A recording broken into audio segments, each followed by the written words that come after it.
안녕하십니까. 이번 발표를 맡게 된 글로벌학부 18학번 김소연입니다. 이번 발표에서는 시진핑 리더십에 관한 겸의 사상을 주제로 이야기해 보겠습니다. 목차를 4개로 나누어 보았는데요.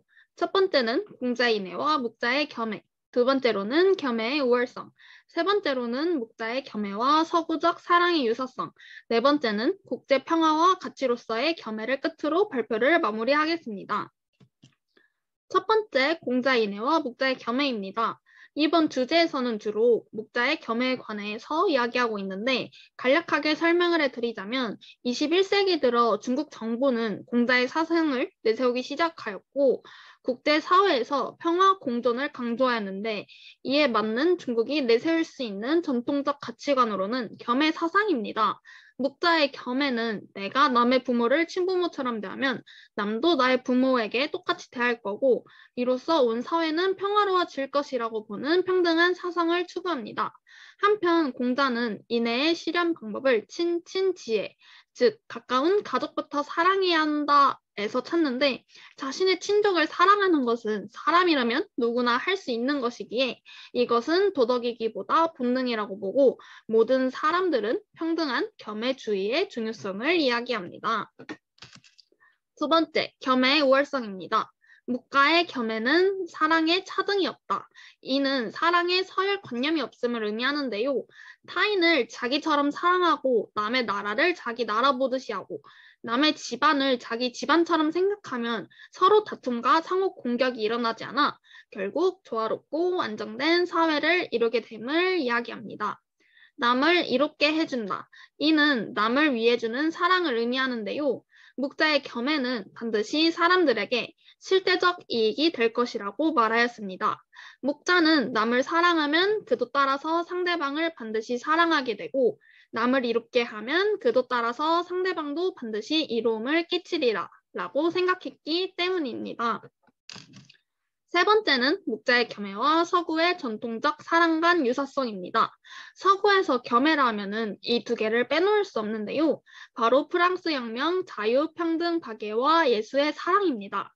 17세기 말에 자유와 평등 관념은 유럽과 미국에서 민주주의가 싹트면서 전파된 가치 개념이고 프랑스 혁명을 겪으며 박애가 추가되었는데 박애라는 말이 공식 용어로 사용하게 된 것은 1793년 6월에 일어난 코들리의 운동에서입니다.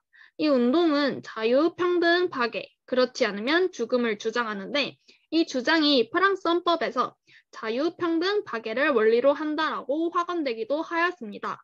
또한 드 페넬롱의 텔레마크의 모험에서 유토피아적인 이상사회를 기술하였는데 이것이 계몽사상에 영향을 끼쳤습니다.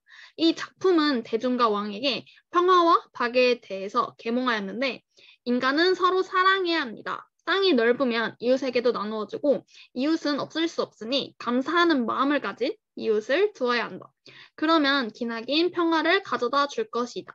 그리고 모든 나라의 국민들은 한 핏줄이므로 서로 사랑해야 한다. 전쟁이 불가피한 것이 사실이지만 전쟁은 인간의 수치일 뿐이다 라고 말하였습니다. 그리고 기독교의 성경을 보면 예수가 네 이웃을 내 몸과 같이 사랑하라 라고 가르쳤습니다. 기독교는 유일신 신앙이라 신자로서 가장 중요한 섬김과 사랑의 대상은 당연히 여호와 하나님이지만 타인에 대한 사랑의 깊이를 하나님과 동일하게 요구한 점을 보면 예수의 이웃에 대한 사랑이 극치에 이르렀음을 알 수 있습니다.